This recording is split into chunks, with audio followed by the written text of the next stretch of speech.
Yes, we are ready now. Hello friends, this is Vimal and welcome to Study Icon channel. सबसे पहले मैं सभी अपने viewers को थैंक्स कहना चाहूँगा और इतना ज़्यादा सपोर्ट करने के लिए, चैनल के लिए कंसल्ट करने के लिए। Thank you so much and keep supporting us. अगर जो आपको चैनल और सेशन अच्छा लगता है तो प्लीज़ मुझे आप हम लोग सब्सक्राइब कर सकते हैं, लाइक कर सकते हैं और it's on voice choice.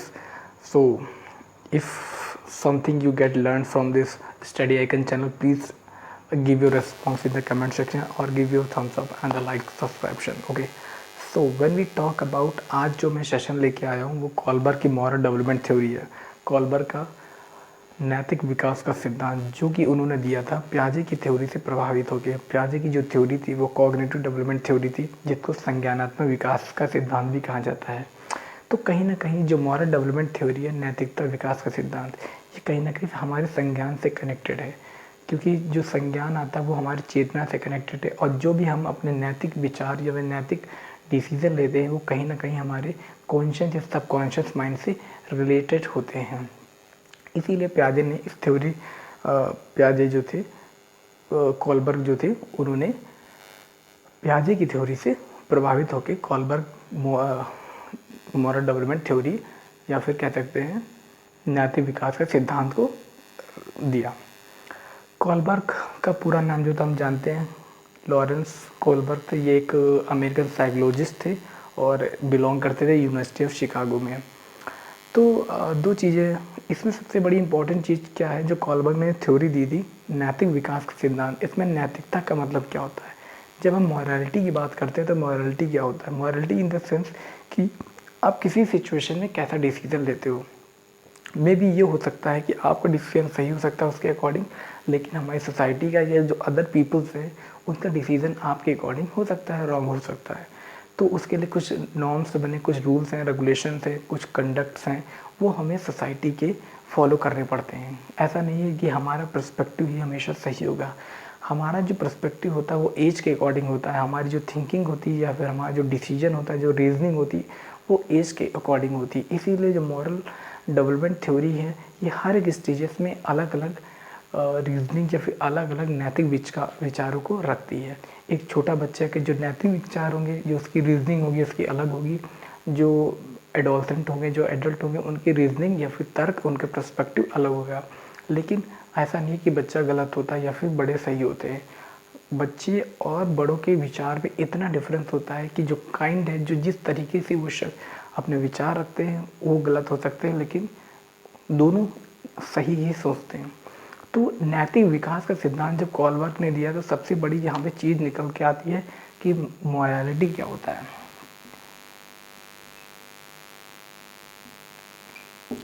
Morality का मतलब ये होता है नैतिकता. ऑब्वियसली हिंदी मीनिंग है, लेकिन मीनिंग क्या होता है, मतलब हमारा डिसीजन, क्या जो हमारा डिसीजन है वो राइट है या रॉन्ग है, डिपेंडिंग अपॉन सिचुएशन.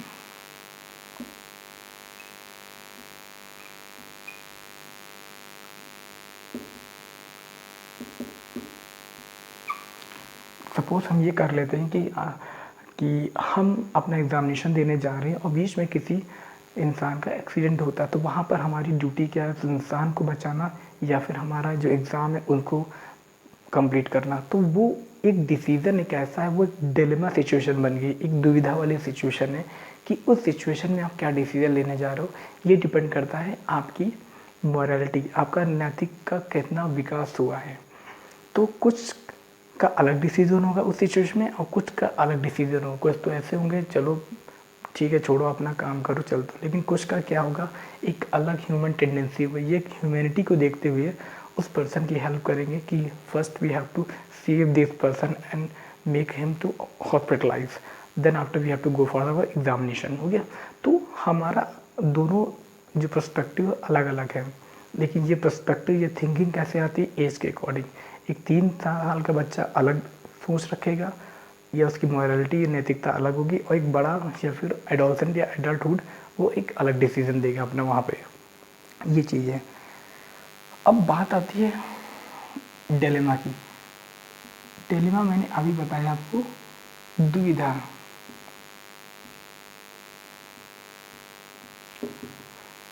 जो कोलबर्ग थे उन्होंने इस मोरालिटी का एक्सपेरिमेंट करने के लिए कुछ बच्चों के सैंपल्स उठाए। उन सैंपल्स में उन्होंने मेल्स बच्चों को लिए और हर स्टेजेस के बच्चों को अलग अलग टास्क दिया और उस टास्क के बाद जो रिजल्ट फाइंड आउट किया कि उनका उस सिचुएशन के लिए कैसा नैतिकता विचार आया, उसके लिए उन्होंने डिसाइड किया कि हर स्टेज का बच्चा कैसी कैसी अपनी नैतिकता या मोरालिटी रखता हुआ है। तो वो हमारी दुविधा हमारा क्या है, बच्चों को सिचुएशन प्रोवाइड करना और उस सिचुएशन में उनको जज करना कि उनकी मोरालिटी कैसी है, वो हमारा डिलेमा है, दुविधा।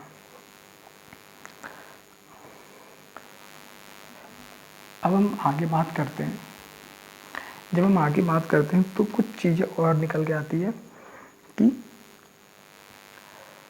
कोलबर्ग ने इस चीज़ को चेक करने के लिए उन्होंने कुछ स्टेजेस दिए और उस स्टेजेस को डिवाइड किया, कुछ लेवल्स दिए, उस लेवल को डिवाइड किया स्टेजेस पे। तो कोलबर्ग ने कितने लेवल दिए? उन्होंने 3 लेवल दिया और स्टेजेस कैसे दिए? 6 स्टेजेस दिया। ये चीज़ निकल गई, 6 स्टेजेस दिया और 3 लेवल। इसमें आपकी पहली स्टेज जो होती है प्री कन्वेंशनल लेवल, जिसको हम कहते हैं पूर्व परंपरागत। सेकंड स्टेज जो है हमारी कन्वेंशनल लेवल,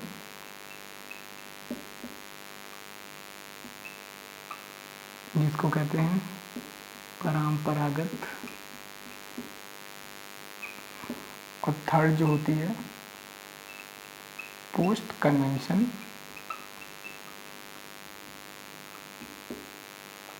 लेवल, जिसको गैर परंपरागत कह सकते हैं। तो ये थी इन स्टेजेस में क्या क्या हुआ, कौन कौन सी मोरालिटी किस किस स्टेजेस में कैसी मोरालिटी बच्चा रखता है, वो हम देखेंगे।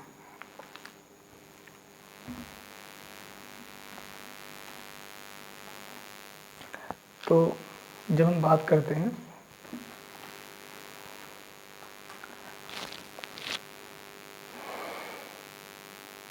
प्री कन्वेंशन लेवल,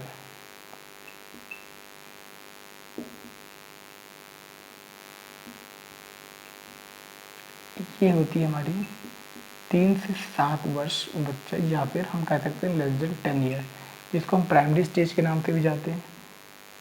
सेकंड चीज़ हमारी क्या है, कन्वेंशनल लेवल,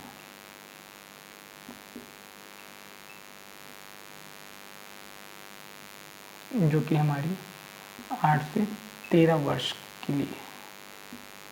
उसके बाद बात आती है post convention level,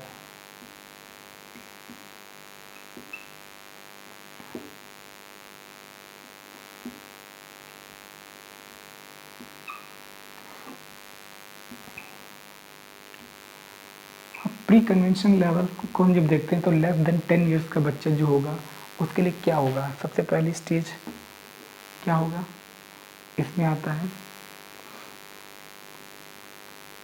obedience and punishment stage.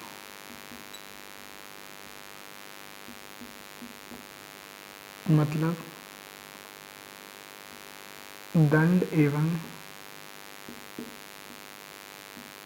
पुरस्कार। ओके, तो और जो सेकंड चीज़ आती है इसमें आती है इंडिविजुअल एक्सचेंज,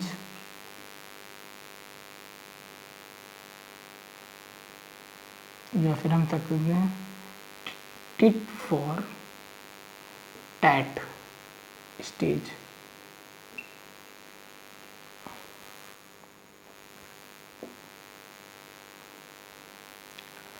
तो दंड एवं पुरस्कार का मतलब ये हुआ, यहाँ पर जो बच्चा होता है वो ऐसी सोच रखती है कि अगर जो उसको मार पड़ी तो यानी कि उसने कुछ गलत किया, और अगर जो उसको पुरस्कार मिला तो यानी कि जो उसको अच्छा किया। तो बस उसकी इतनी मोरालिटी होती है कि अगर कुछ गलत करने पे दंड मिलता है, पनिशमेंट मिलता है, कुछ अच्छा करने पर रिवॉर्ड मिलता है। तो ये हमारी दंड एवं पुरस्कार। इंडिविजुअल एक्सचेंज या फिर टिट फॉर स्टेज, इसको और भी कुछ कहते हैं, मान लो रेसिप्रोकल स्टेज। इसमें टिट फॉर टैट स्टेज का मतलब ये होता है, यहाँ पर बच्चा ये सोचता है कि मेरे साथ जैसा हुआ मैं भी दूसरों के साथ वैसा करूँ। सपोज़ किसी एक क्लास में किसी स्टूडेंट ने एक स्टूडेंट की अपनी कॉपी फाड़ दी, तो उसने क्या किया, उसने भी उसकी कॉपी फाड़ दिया।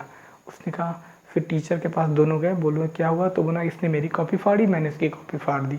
तो यहाँ पर सेकंड स्टेज में टिट फॉर टैट स्टेज आती है, जिसको हम रेसिप्रोकल स्टेज भी कहते हैं। और इंडिविजुअल एक्सचेंज का मतलब जैसा आपने किया वैसे मैंने आपके साथ किया। ये दंड एवं पुरस्कार स्टेज में हम कहते हैं ओबीडियंस है पनिशमेंट। अगर जो हमें कुछ गलत किया तो हमें मार पड़ेगी, और कुछ अच्छा किया तो हमें रिवॉर्ड मिलेगा। अब हम आते हैं कन्वेंशनल लेवल का मतलब ये होता है, प्री कन्वेंशनल लेवल का मतलब जो परंपरा से हटकर बात करी गई है, जो परंपराओं में नहीं है, जो हमारी सोसाइटी चलन में नहीं है, उनसे हटकर बात करी जा रही है। हमारे टीचर्स या फिर हमारी सोसाइटी या हमारे आसपास लोगों ने जो हमें थोप रखा है, लेकिन ये यहाँ पर बच्चों की सिर्फ इतनी मॉरलिटी है। कन्वेंशनल लेवल का मतलब ये है परंपरागत, मतलब जो सोसाइटी या फिर जो हमारे आसपास चलन है उसमें बात करते हैं। यहाँ पर हम क्या बात करते हैं, गुड बॉय या फिर गुड गर्ल की बात करते हैं। मतलब बच्चे ने कुछ अच्छा किया तो गुड बॉय, कुछ गलत किया तो गुड, कुछ लड़की ने अच्छा किया तो गुड गर्ल। तो गुड बॉय गुड गर्ल की यहाँ पे बात होती है। अगर उसके पेरेंट्स को कुछ अच्छा लगा तो बच्चे को बोल दिया गुड बॉय, और कुछ उसने गलत किया तो बैड बॉय। ठीक है, तो ये चीज़ आती है गुड बॉय और गुड गर्ल की स्टेज आती है यहाँ पर। उसके बाद इसमें जो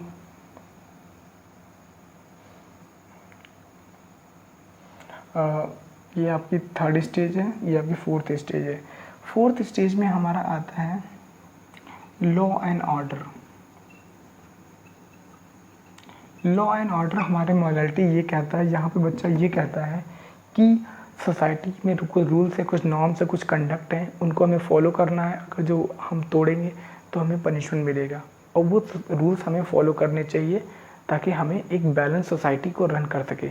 कुछ गलत नहीं करना सकते ये, अगर जो कुछ ट्रैफिक रूल्स में बनाए गए तो उन्हें हमें फॉलो करना चाहिए। तो यहाँ पे कुछ लॉ एंड ऑर्डर को मेंटेन किया जाता है।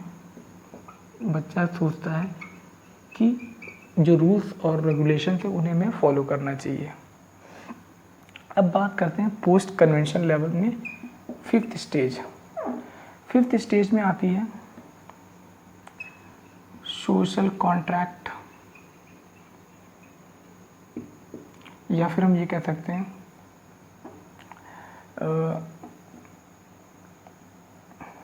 यहाँ पर ये होता है कि अगर सोसाइटी में कुछ गलत हो रहा है तो ऐसा ही नहीं कि हमें उसको मान लेना चाहिए, हमें उसका विरोध भी करना चाहिए। अगर करप्शन हो रहा है तो हमें उसको कुछ चेंज, बदलाव चलनी चाहिए अपने सिस्टम में। अगर जो कोई संविधान में, कॉन्स्टिट्यूशन में हमारे कुछ गलत हो रहा है तो हमें उसके अमेंडमेंट करके कुछ न्यू इम्पोज करना चाहिए, फिर न्यू रूल्स लाने चाहिए। तो ये चीज़ हो गया। अब यहाँ पर ये हम कह सकते हैं इंडिविजुअल अपने राइट्स के लिए बात करता है। अगर जो कुछ गलत है तो उसे चेंज होना चाहिए। फोर्थ या सिक्स्थ स्टेज की जब बात आती है तब यहाँ पे बात आती है, ये सबसे लास्ट चीज़ होती है। यहाँ पे जो बात आती है वो बात आती है यूनिवर्सल प्रिंसिपल या एथिक्स की।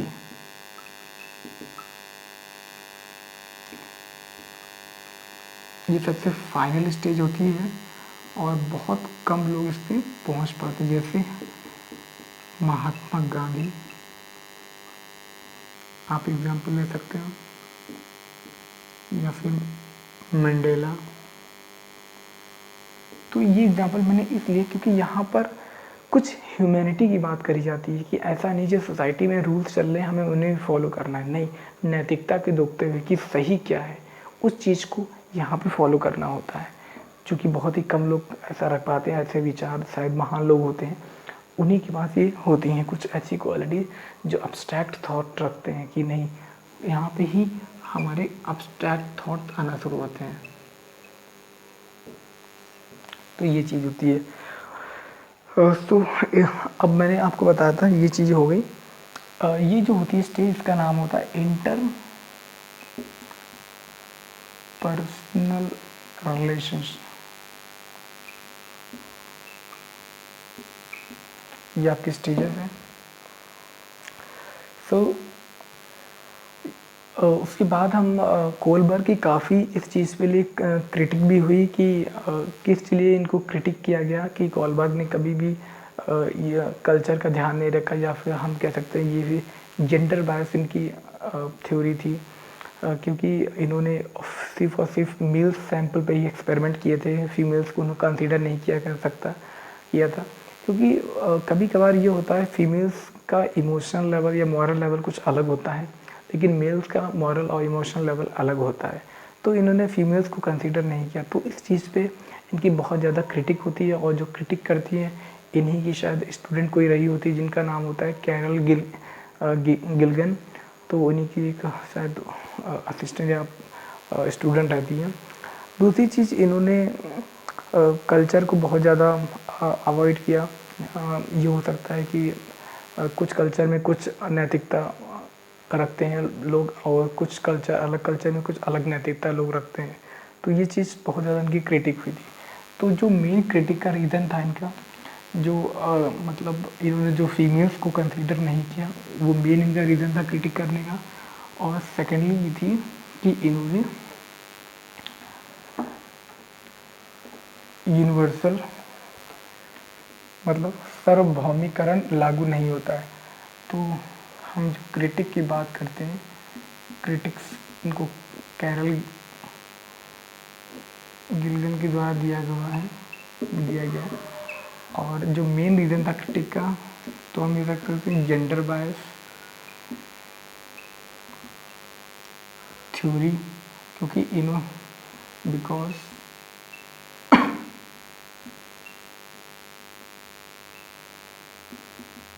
only considered males.